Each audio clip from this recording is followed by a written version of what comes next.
Today we are talking about Sun Wukong. Sun Wukong got a buff in the most current patch in Smite, being patch 5.16. We already have the patch notes for 5.17, but that's not going to be live for a while, so I think it's worth looking at these changes first, because we already have first-hand experience with them. Before we get started with the video, I'd like to hear from you guys in the comments which warrior you think would need a buff the most. Which warrior you think has been neglected by Hi-Rez for the longest now that Sun Wukong has gotten a buff and should get a buff as well. And in the case of Sun Wukong, the buff was quite hefty. The reason for it was Sun Wukong has traditionally cycled between oppressing the meta or not being relevant to it. Looking back on previous changes, we wanted to bring some strength to his kit without overdoing it. The Magic Cudgel is getting a slight boost to its overall clear strength. But just speaking about the Magic Cudgel here would be a bit of an understatement. The Magic Cudgel gets the bonus damage to minions and jungle camps increased from 25% to 30%. So that's a little bit of a help with clearing, especially helps with archers as well. I mean, you can full clear them earlier on, and you can maybe not feel this all too much in most situations, but it's still gonna be helpful, gonna give him some more lane pressure. The more relevant change, in my opinion, is the change to Master's Will, where the base cooldown is decreased from 12 seconds to 10 seconds, allowing for a fair bit more aggression and clear depending on how you use it. Last but not least, 72 transformations also gets a little bit of a buff, increasing the damage on the Ox form from 50 to 210 to 70 to 210, meaning the early stages of this ability will do a little bit more damage. And this overall makes for a lot of interesting choices for Sun Wukong. You have to keep in mind that Magic Cudgel and Master's Will can somewhat fulfill similar purposes, but you will level depending on which one you need more in which situation. Master's Will if you're more focused on bullying the opponent, and Magic Cudgel if you're more focused on clearing. You can also obviously always level the 72 transformations, but this is especially useful if you're really looking to trade as hard as possible, as then you will get the maximum damage out of the Tiger damage, which is the highest single target damage ability in his kit. So you have a lot of path, and previously the path that was preferred most of the time was still the Magic Cudgel. The base damage values and scaling is a little bit lower than Master's Will, with 250 plus 60% scaling versus the 290 plus 65% scaling on Master's Will. But the scaling isn't really relevant in the context of leveling it, and the base damage difference kinda gets made up for by the 30% extra damage against jungle camps and minions if you're not looking at the bully potential. Also, Magic Cudgel is much easier when it comes to hitting an enemy at a distance, obviously, or clearing very easily. You don't have to be in the middle of the wave. So there are many reasons to max the Magic Cudgel. But with the cooldown of Master's Will going down, there is more benefit in that as well. Not only do you have a little bit more damage from the ability, it's also a little bit more useful in teamfights quite often, and it obviously now comes with a lower cooldown, so it's more spammable. 2 seconds difference aren't groundbreaking, but they also aren't terrible either.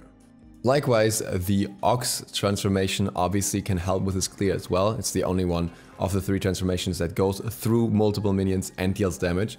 So increasing the damage here by 20 base can do a little bit more for clearing too. As such, most of these changes are very much targeted at his solo lane clear. And technically that is a good thing in terms of what he's capable of and where he was normally played, at least. Now the problem is that ability-based warriors in solo have a very hard time at the moment, and in my opinion this buff doesn't really change that. I think that Sun Wukong is good and he's a good god at the moment by design, and the stat increases do emphasize that, they do make him a better god, but not good enough to compete with what we see in solo at the moment. Because what we're seeing, and if you haven't checked out Emilzi's and my tier list from yesterday, you can do that here, I'll link that, is that the higher tiers are very much dominated by a lot of gods that either have built-in sustain of some sort, self-heal or other ways, or gods that have extremely high trading as well as clearing potential that I find Sun Wukong not really competing with all too well. Gods that come to mind here are gods like Samdi, Sobek, Erlang Shen especially right now. Then you also have Kukulin, who still has anti-heal, also gets a shield. in his own passive and is otherwise, in my opinion, still a better bully overall than Sun Wukong is. He doesn't even have to focus on the wave sometimes at all. And then you have Achilles, who still has a little bit of self-sustain, but also has extremely high bully potential. And with those guards being high in the meta, how much room is there really for another ability-based bully that doesn't really bring the same bully potential or sustain to the table, at least in most situations? And along with Erlang, now we have a more basic attack focused guards gaining more popularity, like for example Osiris or like Bellona, and they all rely on Berserker's Shield right now. And there isn't much dealing with Berserker's Shield if you are Sun Wukong. You will simply get outbullied. You can't really invest into it yourself because you don't benefit as much from it, and that's the end of the story. Obviously, Sun Wukong does not do terrible in all of these matchups. It's not like every single one of these guards counters him, but some are just doing better item-wise and some just have kits that work well against him. And either way, he just doesn't have the bully potential to the degree where he can completely push someone out of the lane and dominate them in the early game, until you get to the point of the game where you start rotating and everything and go more towards team fights. Because if you want a teamfight guard, Sun Wukong is definitely not bad, but there are also still better choices. But obviously, especially for ability-based warriors, there's often the alternative choice to go for jungle instead. And that's something that you can do with Sun Wukong, and it can work out quite well. It's not necessarily something that I like doing, but it's not exactly terrible. It comes with a lot of flaws though that you just don't have with other guards. The general thing with Sun Wukong is that he's basically average throughout most stages of the game as a jungler. He has pretty good clear, but not the best clear. Obviously, helps that he has that extra minion damage on his 1. But he also does have an okay gank potential, but not the best gank potential. You can lock down a target relatively effectively, but if your team doesn't emphasize on that right away, or the player whose lane you're ganking, then it basically needs to nothing because you don't have much follow-up unless you want to go into your ult and drop down immediately again. But that's all kind of iffy. His damage is alright, his gank damage can be good if played correctly, but you have to invest a lot into power and penetration throughout the game to make that damage happen consistently. If you do that, then you kind of sacrifice the defenses that you typically want on a warrior in later stages. And that is especially problematic with a character like Sun Wukong, who kind of uses his escape to engage effectively and then only really has the ult, which has a bit of a wind up so you can get blown up before that happens, and you kind of end up in an awkward spot overall.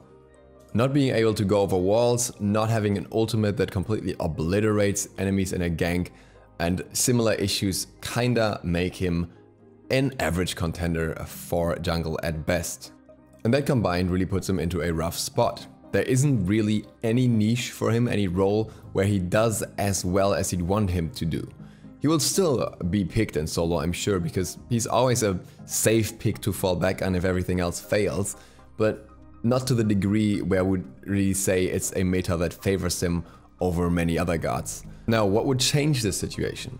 First of all, and most importantly, Berserker's Shield will need nerfs.